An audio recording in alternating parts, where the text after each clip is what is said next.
Power rarely reveals itself in a single moment. It emerges through repetition.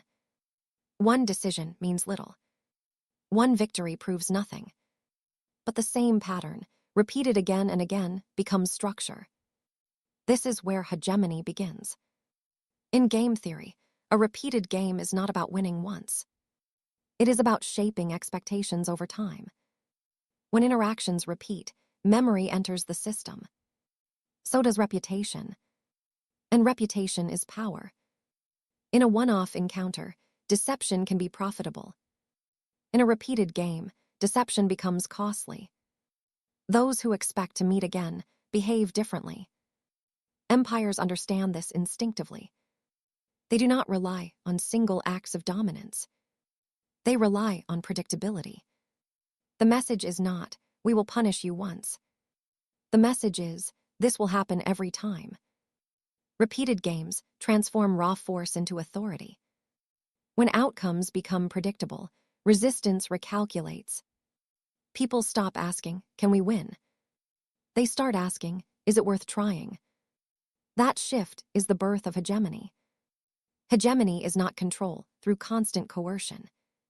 It is control through stabilized expectations. The dominated internalize the rules of the game. This is why hegemonic power feels invisible. It no longer needs to threaten openly. Its presence is assumed. Repeated games reward consistency over brilliance. A dominant player does not need to outplay opponents every round.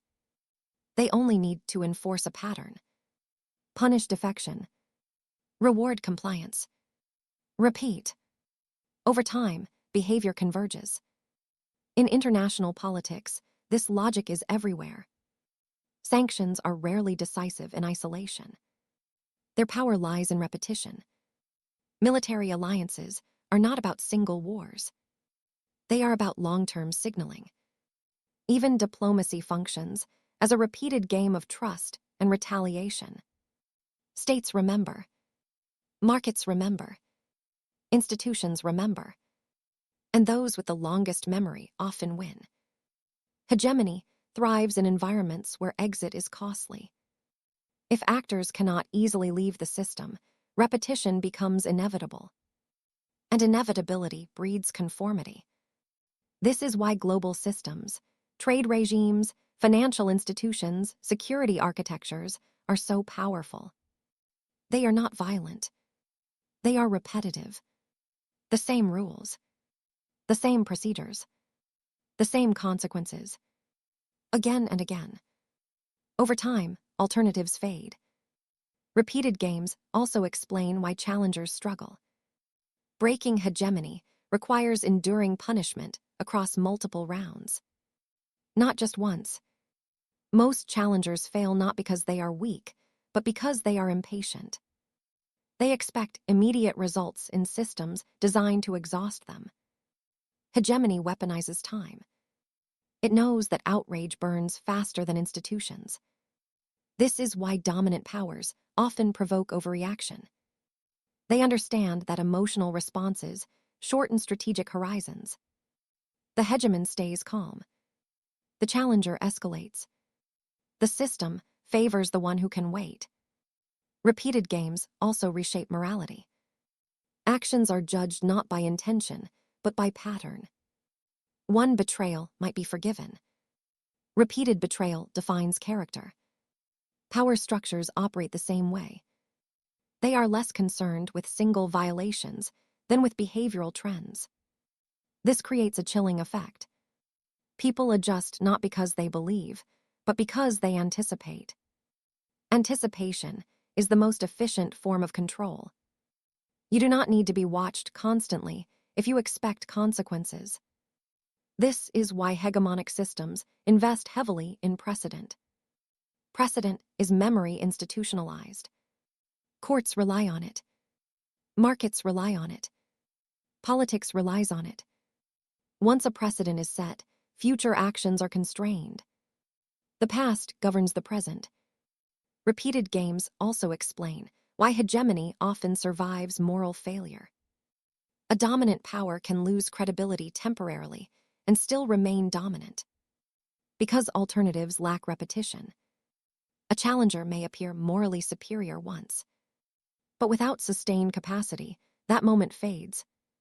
Hegemony forgives inconsistency in itself, but not in others. This asymmetry is crucial. The powerful are allowed exceptions. The weak are not. Repeated games normalize inequality. They transform advantage into entitlement, and entitlement into common sense. Over time, people stop questioning why the rules exist. They only ask how to navigate them. That is when hegemony becomes culture. Not imposed. Inherited. Even resistance movements, often unconsciously, accept hegemonic rules. They negotiate within the system they oppose. This is the deepest victory of repeated games. The system no longer needs to defend itself. It is taken as given. Understanding this changes how we think about power. Power is not a moment. It is a rhythm. Those who control the rhythm control the outcome. This is why revolutions struggle and reforms persist. Revolutions aim to reset the game. Reforms aim to modify it. Hegemony prefers reform. It absorbs pressure without breaking pattern. Repeated games do not eliminate conflict. They manage it. They channel disruption into predictable forms. And predictability is safety for those at the top. The true question is not how to win once, but how to survive long enough to matter. Hegemony belongs to those who understand that time is not neutral. It is a resource. And in repeated games, time favors those already ahead. If this video made you rethink how power actually works, subscribe to the channel. Here we analyze systems, not headlines. Patterns, not moments. Like the video if you believe repetition shapes reality.